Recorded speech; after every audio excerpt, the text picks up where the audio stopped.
Hello, everyone. My name is Shannon, and I am still waiting for my Seder.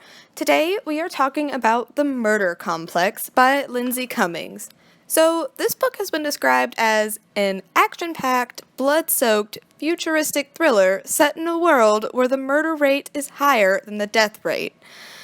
Which sounds awesome, but it wasn't really.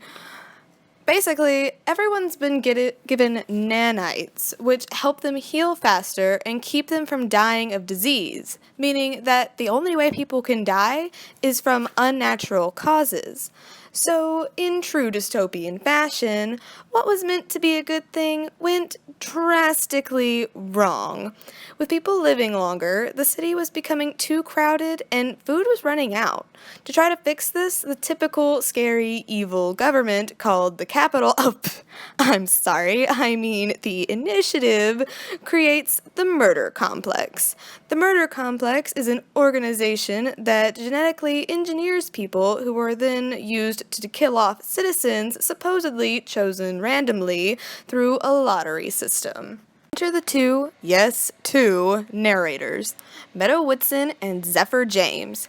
Meadow has been trained by her oh-so-loving father ever since birth to survive at all costs, even more so after her mother disappears, presumably murdered on the streets. She has a deep love for her little sister Perry and her overprotective older brother Coy. She had a pretty typical upbringing for people of this time, never having enough to eat, training to be a stone-cold killer, the huge. Her life gets turned upside down, however, when she meets Zephyr James. Zephyr is a ward, which are orphans that do the jobs around town that no one else wants, like collecting the bodies every morning. This is where problem number one lies. Wards are never specifically described. Throughout the book, you kind of just gather that they were all orphans and somehow they all end up being wards and no one likes wards and it just really wasn't set up correctly. Like, you kind of had to guess what was happening. Now, Zephyr is a truly disturbed individual. He is part of the murder complex, which means that he is one of the ones that go out just about every night and kills people randomly. He has memories of this, but he doesn't explicitly remember doing it, which kind of makes him just a depressed individual. It got really irritating. He also has dreams of his moonlit girl, which we later find out is Meadow, even though he's never met Meadow in his life. Hence, more problems with Zephyr.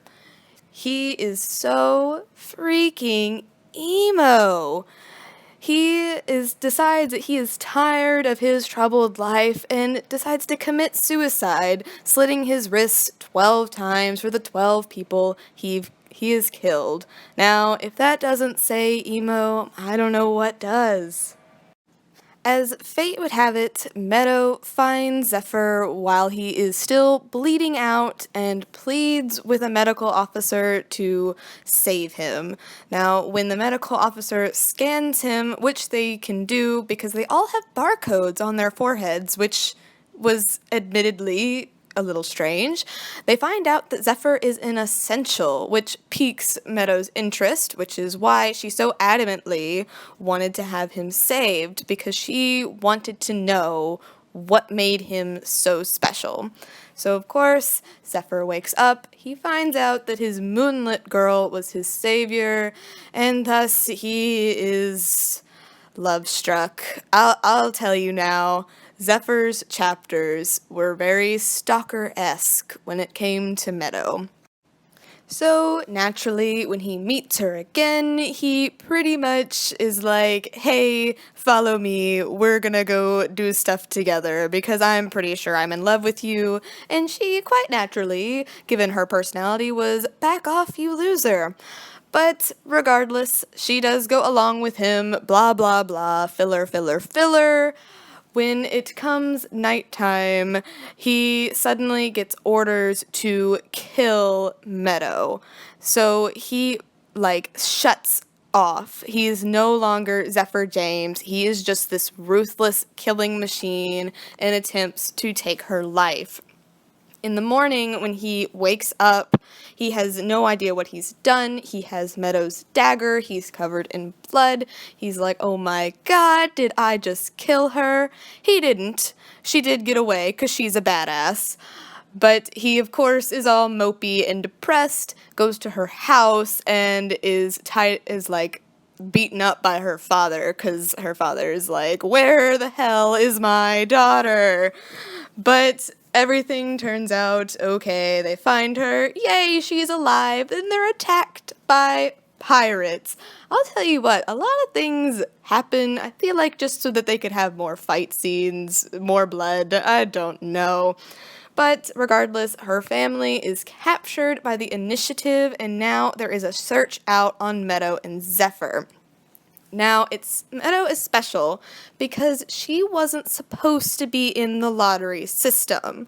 Something put her in there, and she was never, ever supposed to be, like, no one was ever supposed to attempt to murder her. So that's why the Initiative wants to find her, because they don't want her getting into the wrong hands.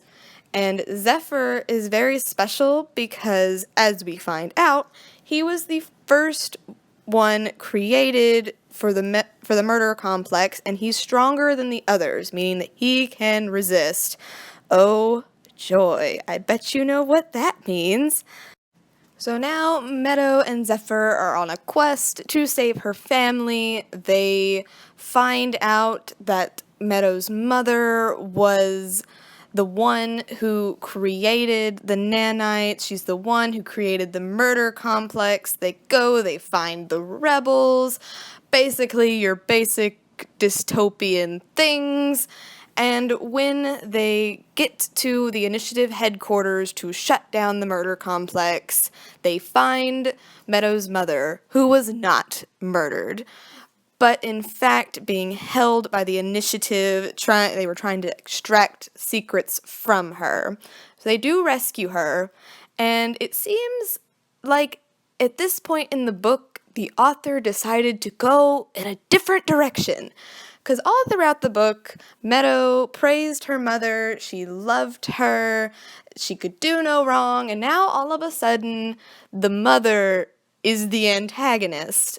I was kind of caught off guard. I did listen to this on the audiobook, so I didn't go back, but I kind of wish I could have, because I was really confused. I wasn't really paying too much attention, and all of a sudden they're hating her, and I'm like, wait a minute, when did that happen?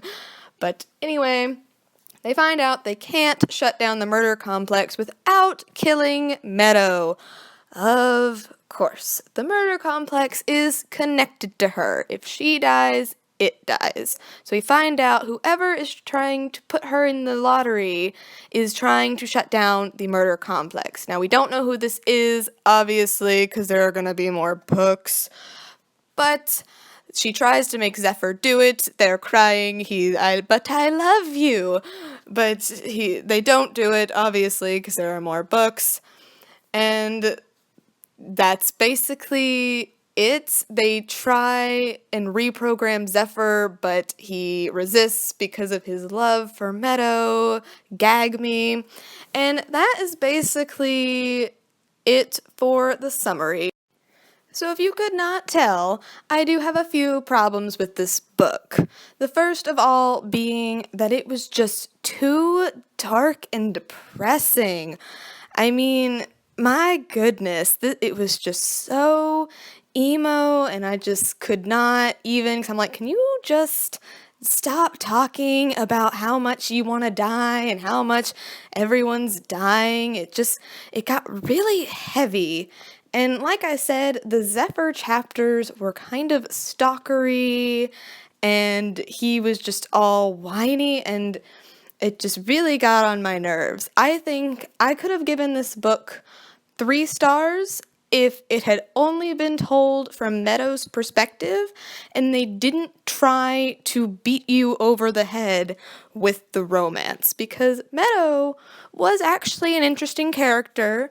She did have some interesting character developments. I did like the arc they had her on.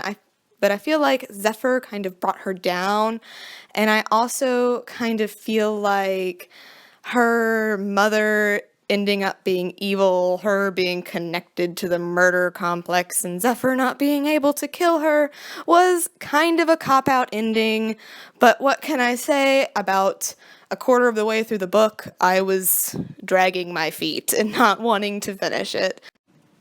So tell me, dear listener, did you read this book? Did you love it? Did you hate it? Am I completely off? Did I totally misinterpret this book? Go ahead and let me know. I am new to book reviewing in blog form. I have been reviewing them on Goodreads for a while, but this is a new blog that I am starting. If you want non-spoiler reviews, I do post those on Goodreads and also on my Tumblr under Plant Nerd 96. And if you like spoiler reviews, go ahead and subscribe to this YouTube channel. Still waiting for my satyr to get these reviews and maybe a few extra things. The next book on deck is Etiquette and Espionage, which I am loving. I'm almost done with it, so I will see you guys next time.